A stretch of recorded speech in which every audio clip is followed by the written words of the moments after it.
This is the R&L Revolution Nothing Less show. This is episode number 108 on June 30th, 2022. My name is Andy Zee. I'm the host of the show, coming to you from Los Angeles, California. Welcome to our show. We are living through an extraordinary moment in the history of this country. Comparisons are made to the 1850s in the U.S. These are fitting. The 1850s were a period leading into the Civil War between the South and the North, between the southern slave states and the northern states where slavery was outlawed, even as the North profited from the depraved institution of slavery. The Civil War led to the emancipation of the slaves, even though not to the elimination of white supremacy. That task, that goal, the overcoming of white supremacy, remains for us today, along with the struggle to eliminate all forms of exploitation and oppression here and around the world, and indeed to save the planet itself. Here's the most important thing to understand from the analogy to the 1850s. The situation we are in today opens up the basis to organize now for an actual revolution to emancipate humanity. The possibility exists to overthrow the exploitative system of capitalism and imperialism that creates so much misery. The divisions in society today that echo the 1850s hold the potential to not just throw off one horrific form of enslavement, chattel slavery, but to clear the ground of all that stands in the way of really going to work to eliminate all forms of exploitation and oppression. This is not rhetoric or a pie in the sky. This is real, and this is what the R&L Revolution Nothing Less show brings every week. In our final segment on today's show, Lenny Wolff will be taking off from the Frederick Douglass speech, "What to a Slave is Your 4th of July," and he'll be bringing out of this the analysis of this current moment developed by Avakian that is now concentrated in a piece on Revcoms.us, Organizing for an Actual Revolution, 7 Key Points. You're going to hear a lot about Avakian on today's show, and no doubt, unfortunately, a lot of people have been hearing some outrageous attacks on Avakian, particularly in the so-called pro-choice abortion rights movement over the past 5 days. There has been a feverish madness in some quarters of the self-described grassroots abortion rights groups to literally, quote, denounce and dismantle, as one hateful group called themselves, to destroy the organization Rise Up for Abortion Rights. Rise Up for Abortion Rights has been at the forefront of the fight to stop the U.S. Supreme Court from overturning the right to abortion. Doing so almost alone among organizations, Rise Up for Abortion Rights has led tens of thousands of especially young people with tremendous spirit into the streets and the public squares to fight for this fundamental right of women to be full human beings. But a key part of these attacks is aimed directly at Avakian and the Revcoms. So in the second segment of today's R&L show, we're going to take on this bullshit. We will be drawing from a recent article posted on our website, Revcoms.us. Haters who don't want to hear about BA are telling on themselves. But here, in introduction, I want to read how this piece speaks of Avakian. And then later, in our second segment, we'll take on this pitiful but nonetheless dangerous attack. The article says, quote, "For more than 50 years, Avakian, BA, has been carving, further developing, and leading the pathway of real revolution. In the radical and revolutionary upsurge of the late 1960s and early 1970s, BA worked closely and struggled with the Black Panthers. Yes, those Black Panthers. In the decades since then, he has gone much further and deeper on the revolutionary road, forging and continuing to develop the scientific method, the strategy, the vision, and the leadership necessary to actually make a real revolution and continue that revolution towards the emancipation of all humanity. BA continues to tackle the biggest questions and problems standing in the way of bringing forward the millions of people needed to carry out and to carry through this revolution. He's not only envisioned, but he's written an actual constitution for the system and society to replace this one, a socialist society on the road to a communist world and future, free of all exploitation and oppression. This is what BA, every day of his life and everything he does, is all about, and this should be celebrated and embraced with open arms by anyone who truly can't stand the world the way it is and hungers for an end to all of the horrific and completely unnecessary ways that humanity suffers. End quote. And we'll get back into this article a bit later on. But this is the most important message and invitation that we bring to you today to check out and dig into the work that Bob Avakian has done. It is the road to revolution, nothing less. We begin today with a report on the struggle for abortion rights and especially the protests of outrage against the nightmare future that was slammed home last Friday with the U.S. Supreme Court's decision to overthrow the right to abortion, effectively making half of humanity's freedom to determine when and if to bear a child subordinate to the government. We will begin with this, presented by the co-host of the RNL Revolution Nothing Less show, Sunsara Taylor. Last Friday, the U.S. Supreme Court overturned Roe v. Wade. It ripped from women the fundamental right to an abortion, to decide for herself when and whether to have a child. This ruling was illegitimate. It was also a watershed moment in the future of this country and for women's lives around the world. Immediately, abortion became illegal in Kentucky, South Dakota, Wyoming, Oklahoma, Missouri, Arkansas, Tennessee, Ohio, Alabama, in addition to Texas. A clinic escort at the last abortion clinic in the entire state of Mississippi described a young woman who drove up to the clinic. She admitted that she had already called and been told the truth, that every appointment that clinic had left for the week or so it has before it has to shutter its doors has been filled. But she came anyway, desperate for the abortion. And she sat in her car and cried as they told her they could not see her and that she'd have to find her way to drive all the way to Atlanta to hopefully get an appointment. Another clinic worker described through tears having to call up 60 patients in her area, 60 patients, and cancel their appointments, and listen to the desperation in her patients' voices as they tried to figure out what they were going to do. She described this as sitting next to a fire and watching it grow and consume more and more lives, and the fire is raging and growing, and she's right next to a bucket of water, the legal abortion that these women need, and she can't use it.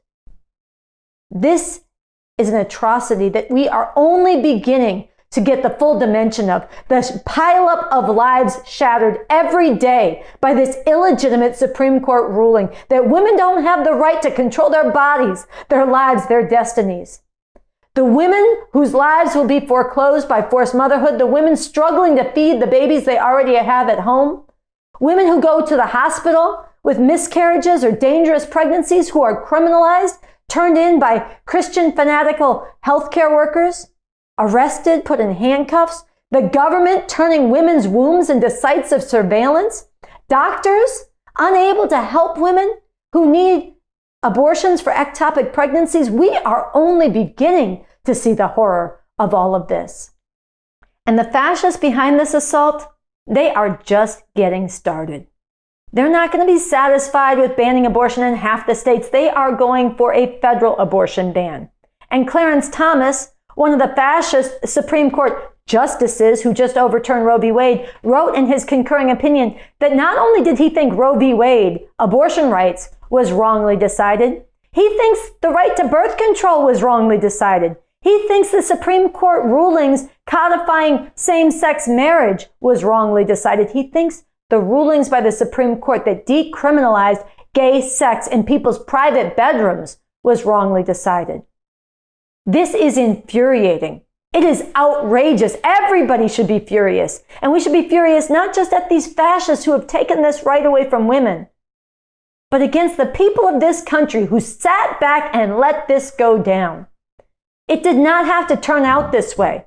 It's not like there was nobody fighting. Rise Up for Abortion Rights, which I initiated together with Merle Hoffman, Lori Sokol, and others from diverse political perspectives and backgrounds. We were out there sounding the alarm, calling on people and mobilizing people to stand up and not let this go down. We waged nonviolent civil disobedience. We went to jail. We held protests and rallies. Thousands and thousands of people joined with Rise Up for Abortion Rights, joined this movement across this country, walking out of school, shutting down business as usual, disrupting sports arenas, doing all kinds of bold and courageous things, hurling the shame of the patriarchal Catholic Church back at the church, waking people up again and again, popularizing the green bandana of the victorious and heroic struggle for abortion rights from Argentina and Colombia and Mexico and other countries across Latin America.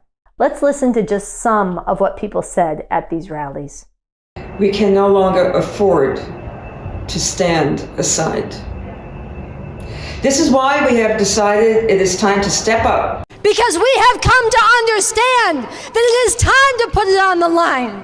It is time to say enough. It is time to find our courage, and through doing so, to summon the courage of millions and millions of women across this society that they don't even yet know is burning within them. I want to get the attention of every woman and girl and every person of conscience in this country, because women's rights are in a far more critical state of emergency now. Without this basic right, women can't be free. Women can't be free. Abortion on demand, and without apology. There's a direct through line between these terrorist trolls and the Christian fascist supermajority on the Supreme Court.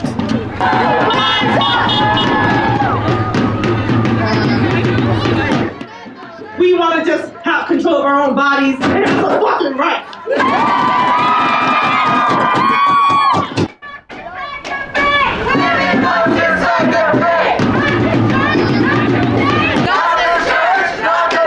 In 2014, roughly 7 in 10 abortion patients in the United States were between 18 and 29 years old.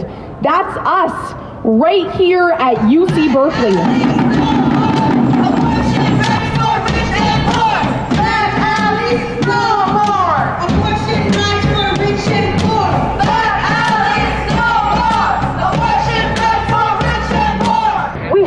Fight, and you here are fighting, and you have no idea how much other countries are looking at the U.S. and what we do. I'm tired of doing nothing, and that is why I'm here right now. I know a lot of students right now, they talk about it, they're like, this is wrong, but we need to be here. We need to make this history happen right now. If the Supreme Court thinks we're going to be bystanders while they take our rights away, they are mistaken. I'm here today on behalf of Iranian women to warn you to take fascism and the power of religious institutions seriously. Not the church, not the state, women must decide their fate. Not the church, not the state, women must decide their fate. I'm representing all the black women who have bodies who have been used to incubate babies back in slavery. Our bodies were made to produce more free labor, and that's what this world is turning back to. I am sick of fascism and hate. I am sick of indiscriminate bombs falling. I am sick of guns. I am sick from the destruction of our precious earth, from pillaging and raping and spilling and ravaging and extracting of our forests and seas and land. I am sick of patriarchy. With my dear brother Carl, my dear sister Sunsara, and the others who understand the intimate relation between the attack on women's rights, women's control over their bodies, the attack on poor people, the attack on black people, the attack on indigenous people, the attack on immigrants and brown people, so that there's a solidarity bringing us together against an escalating fascism in the country. And at this particular moment, we must be in the streets, not just hit the streets, stay in the streets, and some of us, again, must indeed go to jail. Salgamos a gritar, no voy a permitir que me quites ese derecho! As bands started rolling out throughout the country, the initiators of this movement looked to the streets and saw that no one was there. The streets were silent. They turned to look to the pro-choice movements, to Planned Parenthood, to NARAL, to the National Abortion Federation, to the Women's March that is happening today. And they were disheartened to learn that those groups all had decided that being in the streets does not matter, that we should just sit back and sit down and wait for Roe to be overturned because that's our destiny. This is not a crisis that we can donate our way out of. And this is not a crisis that a one-off protest is going to solve. No. This demands sustained action. This demands noise. This requires you. We need you to stand up, to rise up, and demand that abortion remains safe, legal, on demand, and without apology. There are few things that are as beautiful as furious women and girls and justice-loving people taking to the streets, standing up, standing shoulder to shoulder and fighting for a better future and a better world. And you know what? This mattered. Rise Up for Abortion Rights, everybody who took part in it, we planted a fighting pole. And if thousands and tens of thousands had joined with us and turned to hundreds of thousands and then millions staying in the streets, it wouldn't have been easy. But we might have had a situation where last Friday we woke up not to see half of society lose their basic fundamental rights. And it mattered that we were out there on the day of the decision, actually every day for weeks leading up to the decision in front of the Supreme Court. It mattered. Without Rise Up for Abortion Rights on the scene and around the country, you would have seen the images going out around the world would have been one side of Christian fascist fanatics popping champagne, dancing and celebrating, talking about how they're going to criminalize all abortions for all women in all circumstances. And mostly, you would have seen on the other side people crying, demoralized, defeated. And yes, I cried too. I felt that anguish and that pain. But we raised the cry and we led others to echo it, and it radiated across the country and around the world. Illegitimate. Supreme Court! Illegitimate! Illegitimate! This decision! This decision! This decision! This decision! Illegitimate! Illegitimate! Illegitimate! Illegitimate! This decision must not stand. Legal abortion on demand. We planted a fighting pole, and all of that matters for the battle going forward now. We must seize on the shock, on the anger, the anguish, and the fear that is rippling across this country, that is finally sinking in, and the ways that people are being jolted out of their comfort zone. We need to reach into their hearts, and we need to let them know that now is the time to struggle. Now is the time to take to the streets, and we need to be out there calling them forwards. Now is the time to wage massively disruptive, nonviolent civil disobedience and resistance. We need to flood the streets and bring business as usual to a halt, demanding that the federal government restore legal abortion across this country. Right now, Rise Up for Abortion Rights is planning actions this Monday, July 4th, under the theme, "When women are not free, no one is free." Rise Up for Abortion Rights demand the federal government restore legal abortion across this country. What you do right now matters. Lift your heads, channel your fury and your rage into action. Let's see each other in the streets.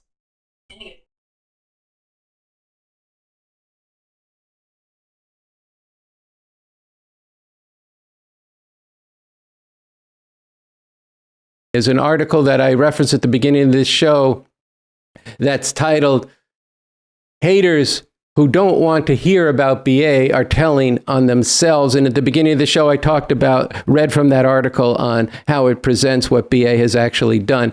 Here we have Noche Diaz, who's the national spokesperson of the Revolution Clubs, reading an excerpt from this piece on people who don't want to hear about BA. Let's listen.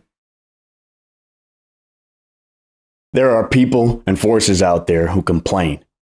We don't want to hear about BA. Why do you have to talk so much about him? Even worse and more disgusting are those who actively spread lies, slander, and distortions about BA. All these haters are straight up telling on themselves. Whatever pose they might strike and however they might dress it up, here's what these people are truly saying. I really don't want an actual revolution. I'm scared of a real revolution. It makes me uncomfortable. As a matter of fact, I don't even want to hear about a real revolution. I'm not even willing to consider a real revolution. I want to get in on this system, not get rid of it. When you really get down to it, I don't actually think the world is that bad as it is. If someone is really about making an actual revolution, or even if they have simply not closed themselves off to considering an actual revolution, if they are sincerely agonizing about the state of the world and truly interested in learning about why it is the way it is and what can be done to radically change it, what would possibly be their objection to hearing from someone who has answers to these questions? Seriously, what are we talking about here? Oh, they don't want to hear about a revolution because the person leading it happens to be an old white guy. That shit is weak. All that means is that they care more about what a person looks like than they do about the person's ideas and about actually getting free. Or maybe they refuse to hear about communism or communist leaders. Wow, how original and outside the box.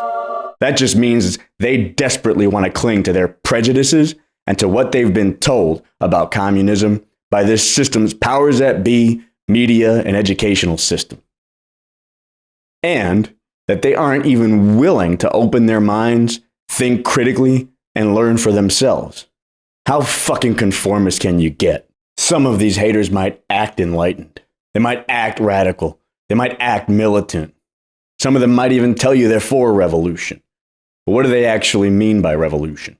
Are they talking about actually overthrowing this system and replacing it with a radically different one? Or are they just talking? Do they want out of this system or do they want in on it? What is their strategy for overthrowing this system? What is their vision for the future system and society? Have they done 50 years of work on these questions? See, this isn't about sectarian squabbling. It's not a matter of our group is better than your group. It's about getting to the root of why humanity keeps suffering horribly, year after year, decade after decade, century after century, and what needs to be done to put an end to that.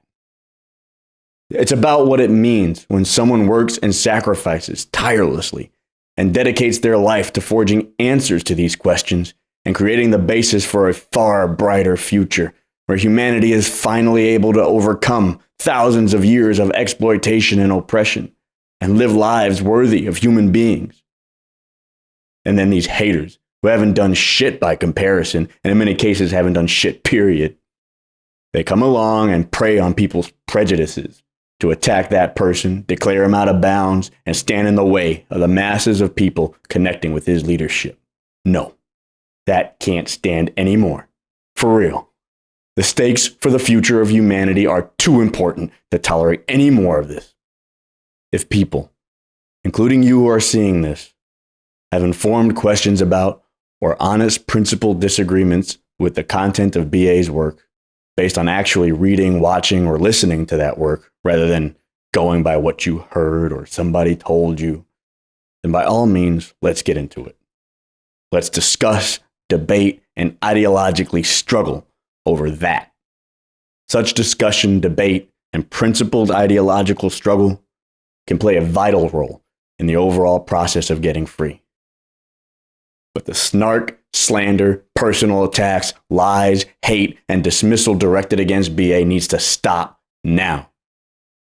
So too does the willingness of far too many people in our society who should know better to accept, tolerate, and be influenced by all of this bullshit.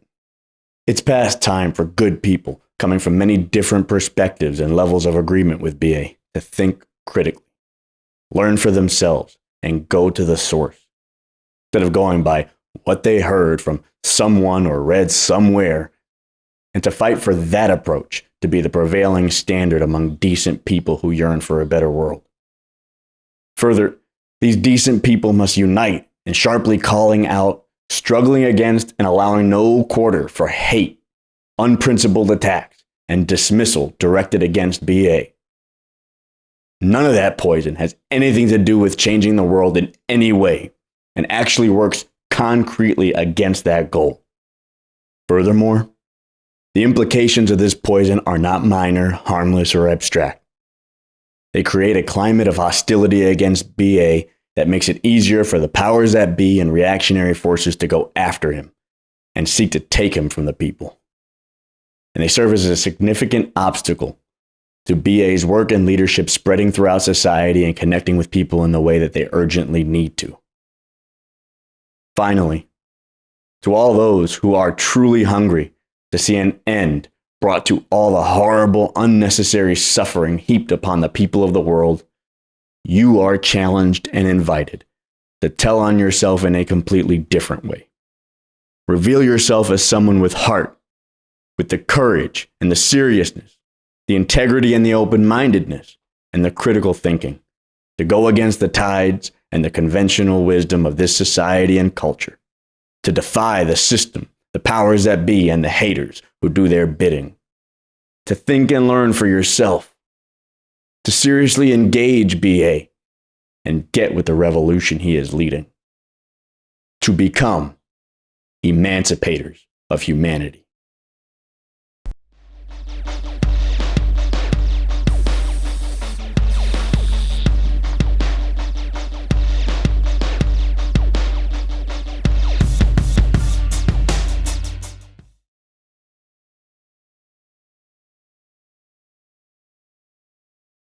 Frederick Douglass was a slave himself, who after he got his own freedom, spent his life fighting against the oppression of black people and other injustices. Invited to speak at a July 4th celebration, Douglass made clear that July 4th was nothing to celebrate and that America was guilty of great crimes. Here's what he said about it. "What to the American slave is your 4th of July? I answer, a day that reveals to him, more than all other days in the year, the gross injustice and cruelty to which he is the constant victim. To him, your celebration is a sham, your boasted liberty an unholy license, your national greatness swelling vanity. Your sounds of rejoicing are empty and heartless. Your denunciation of tyrants are brass-fronted impudence. Your shouts of liberty and equality, hollow mockery. Your prayers and hymns, your sermons and thanksgiving, with all your parade and solemnity, are to him mere bombast, fraud, deception, impiety, and hypocrisy. A thin veil to cover up crimes that would disgrace a nation of savages. There is not a nation on earth guilty of practices more shocking and bloody than are the people of the United States at this very hour." And Douglass also said, "America may accuse others of savagery, but really it has no equal when it comes to this." He said, "For revolting barbarity and shameless hypocrisy, America reigns without a rival." As the saying goes, truer words were never spoken. Douglass spoke these words while slavery still legally existed in the United States, but his comments apply just as much even after outright slavery was ended. And all this time, while all these lynchings and other acts of incredible cruelty were being carried out, with all the oppression they embodied and enforced, all this time, those who ruled this country, those who refused to do anything to stop these lynchings and other acts of terror and atrocities, those who were responsible for these and other barbaric crimes, all this time, they never stopped proclaiming, "This is the greatest country in the world. This is the greatest country that has ever been. This is the leader of the free world. This is the homeland of freedom and democracy."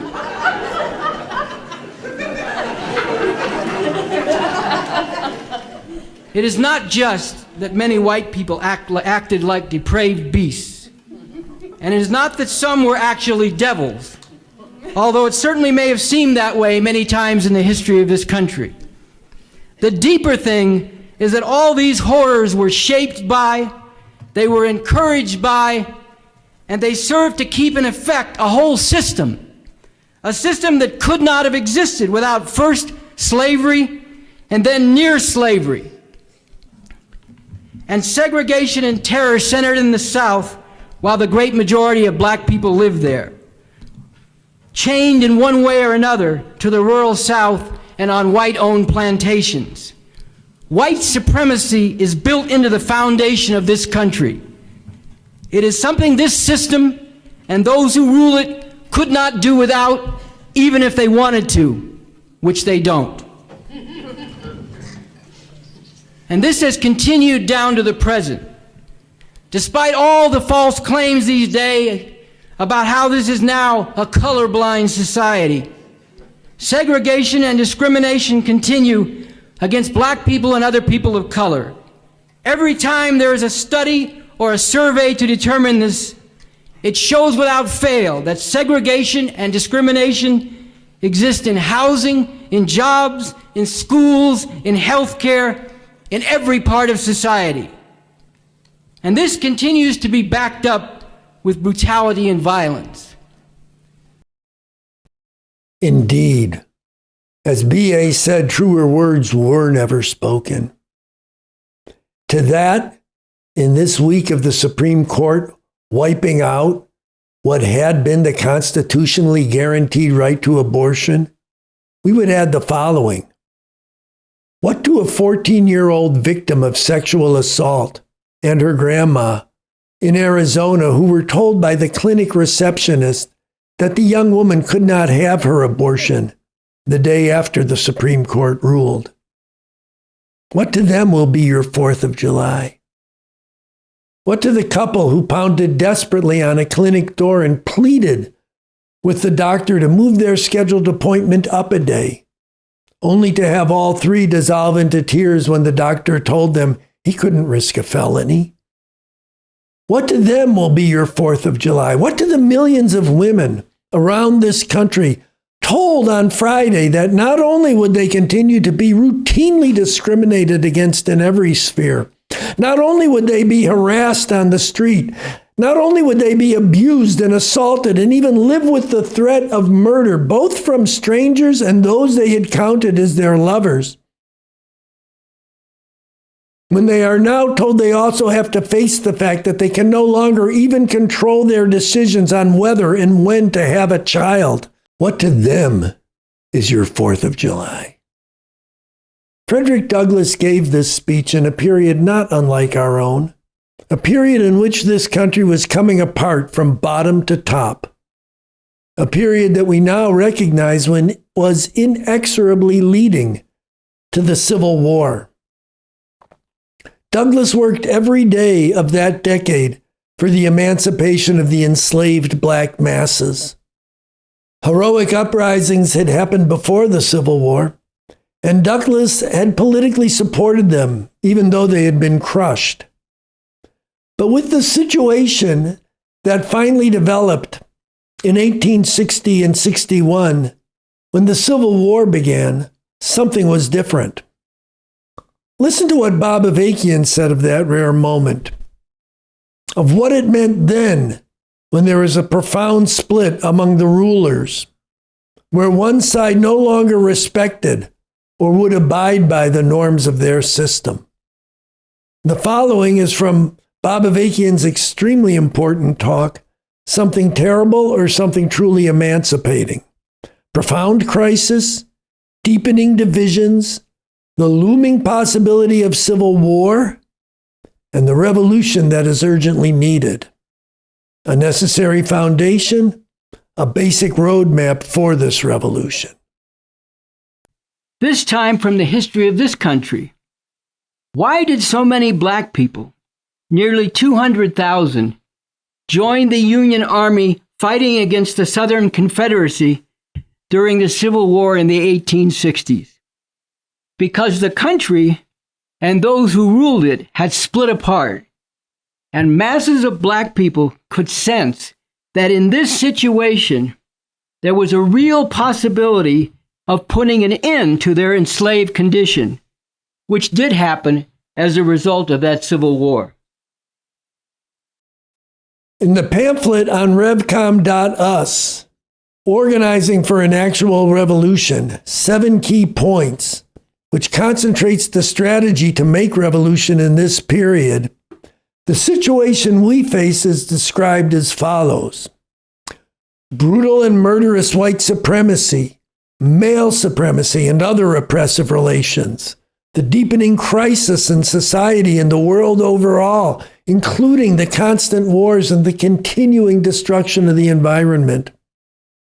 All this cannot ultimately be resolved in any positive way within the confines of the system that rules in this country and dominates in the world as a whole, the system of capitalism, imperialism. Under the rule of this system, all this will only get worse. Because of big changes in this country and the world overall, one part of the ruling class, represented by the Republican Party, has become fascist.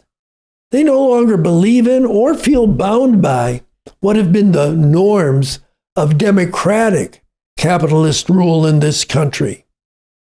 And the other section of the ruling class, represented by the Democratic Party, has no real answer to this, except trying to maintain the normal way that the oppressive rule of this system has been enforced for hundreds of years, while the fascists are determined to tear up those norms and rule through more openly and aggressively oppressive means, without the traditional disguise of supposed democracy for all.